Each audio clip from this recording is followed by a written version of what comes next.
mejor puede, de alguna manera, entre comillas, imitar lo que es Jerusalén en este libro. Es Toledo. Es Toledo. Y claro, cuando él me propuso escribir sobre Toledo, para mí fue una bendición del cielo, porque yo siempre había querido hacer algo sobre Toledo. Claro, escribiendo mucho sobre visigodos, el tema toledano pues lo tocas inevitablemente. Pero claro, esto era la oportunidad de poder ir más allá, de poder cubrir toda la historia de Toledo, de poder, de alguna manera, saldar una cuenta que le podía haber llegado con 38, 39, o a lo mejor hubiera llegado con 65. Pero como nosotros no creemos en las casualidades, todo sucede por algo, el destino, la divina providencia, Dios, quiso que llegase en este momento. Así que, por decirlo así, aceptamos el proyecto y fuimos con ello. Yo en verdad en ese momento me estaba terminando de escribir un libro anterior, Historia de los visigodos, y con él me puse de verdad, pues en marzo del 20, aprovechando toda la pandemia, que el mejor momento, ¿no?, que era para ponerte a escribir, y como he comentado antes, si quitas tiempo de dormir, con 3 o 4 horas es suficiente, lo demás es accesorio, pues escribir tranquilamente y escribir sobre tu ciudad, que en este caso también exige una responsabilidad, porque Toledo siempre ha tenido desde el siglo XVI una comunidad historiográfica muy destacada, y no es una ciudad más. Entonces tienes que tener un poco de tiento sobre lo que estás escribiendo. Por otro lado, es un libro donde yo creo que cada capítulo tiene una identidad propia. No tienes por qué, lo normal es que sigas un eje cronológico, pero si no quieres, también puedes hacerlo. Si tienes una mínima base de lo que es la historia de España, porque la historia de Toledo es la historia de España y viceversa, puedes hacerlo sin ningún problema. Y evidentemente también, y en esto Félix me insistió, queríamos que cada capítulo de alguna manera también, aparte de ser autónomo, no hubiese un desequilibrio. Dani, como te gustan mucho los godos, te gustan mucho los comuneros, te gusta mucho cualquier otro capítulo de historia, haces un capítulo de 150 páginas y yo qué sé, la segunda mitad del siglo XX, que es un poco rollo, haces 5. No. Tiene que tener todo más o menos, en ese sentido, un eje, pero con lógica, no un mero capricho de lo que puede ser una paginación.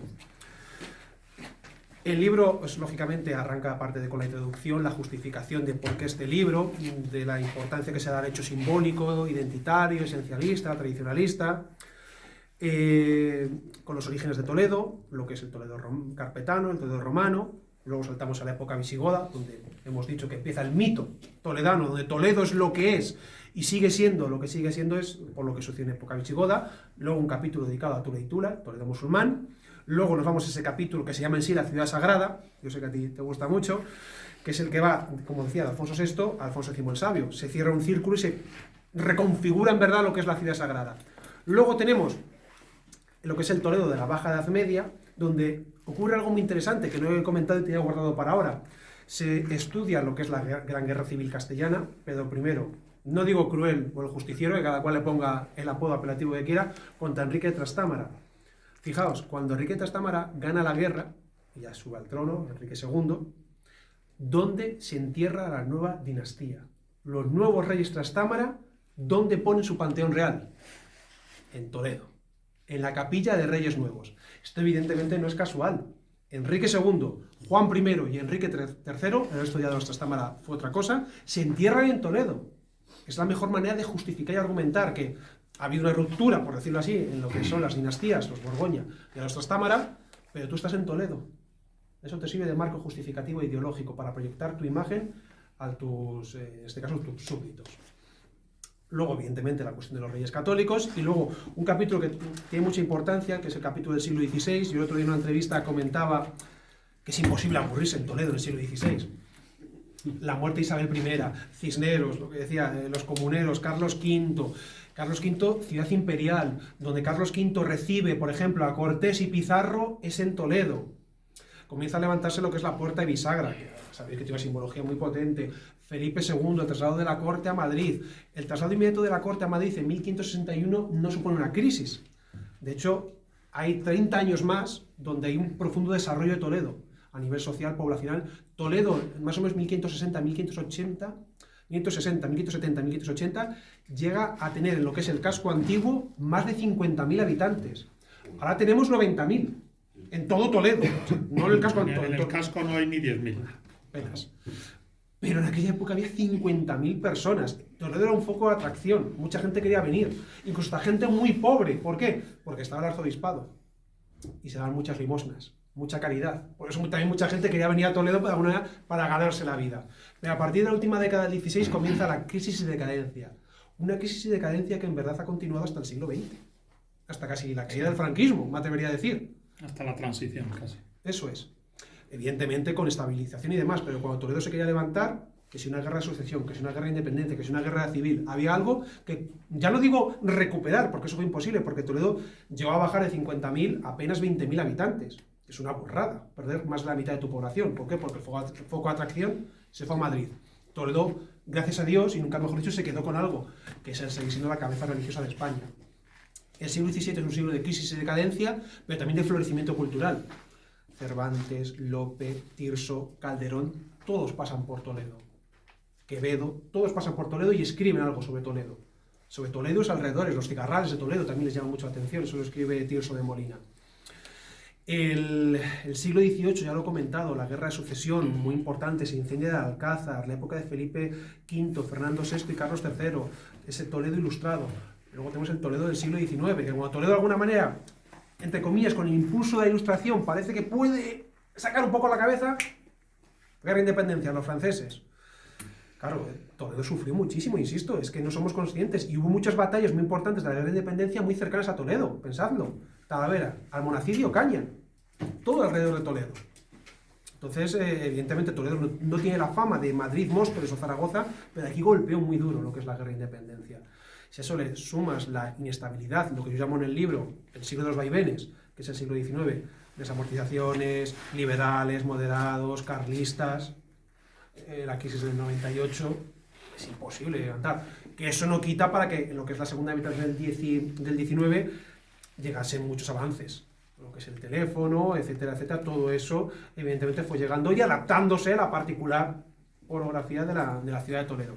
Y luego tenemos el Toledo del siglo XX, que el título del capítulo es muy claro, muy rotundo. Toledo prevalece, porque más allá que en el siglo XX hayamos tenido monarquía, Alfonso XIII, dictadura, Primo de Rivera, república, guerra civil, dictadura franquista y vuelta a la democracia, Toledo está por encima de todo aquello. Eso es así. Toledo en el siglo XX lo que sí tiene, no sé si utiliza la palabra estigma, pero sí tiene pues todo lo que fue el franquismo, ¿no? El franquismo adaptó, moduló el mito toledano, ¿no? Esto hay que decirlo. Y además un artículo que estoy preparando ahora. Y esto lo han comentado muchísimos investigadores toledanos antes que yo. Franco desvía su ejército a Toledo ante la guerra civil porque era Toledo. O sea, ninguna lógica geopolítica, geoestratégica, militar tenía sentido de mandar un ejército a Toledo. No tiene sentido. Es más, desviarte a Toledo retrasó la toma de Madrid. Pero es que claro, es Toledo. En Toledo es el primer lugar donde en Europa se vence al comunismo. Esto no lo digo yo, esto es el mensaje que proyecta el régimen. Y se genera un mito. En Alemania se ensalza, en Alemania nazi, esto es, ostras, el Alcázar es sublimado, los rotativos alemanes hablan de lo que supuso. Menciona a Hitler en un discurso. Incluso. Es verdad, lo menciona Hitler en un discurso. No fue moco de pavo lo de Alcázar. Entonces, claro, Franco lo sabía, aparte que Franco estudió aquí en la Academia Militar, porque Toledo en la segunda mitad del siglo XIX, una de las ideas para salir de la crisis que tenía era traer un centro militar que dinamizase la ciudad. Se pensaba que, y era verdad, porque venían cadetes, alumnos, familias, se montaban academias preparatorias, pues como también cuando se quiso traer una chancillería, pues como muchas ciudades cuando quieren que tengan instituciones, conserjerías y demás, porque eso mueve también en parte la economía.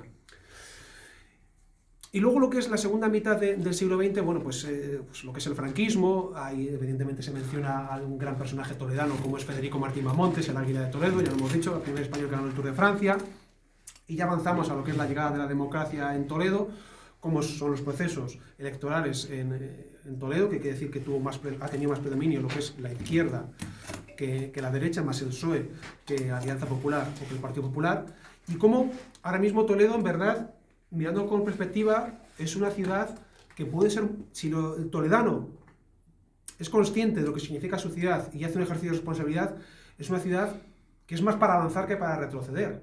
Es una ciudad privilegiada porque a media hora tienes Madrid. Está en un camino, en una bifurcación. Toledo ahora mismo tiene el que se considera el hospital más grande de Europa, el Hospital Universitario de Toledo.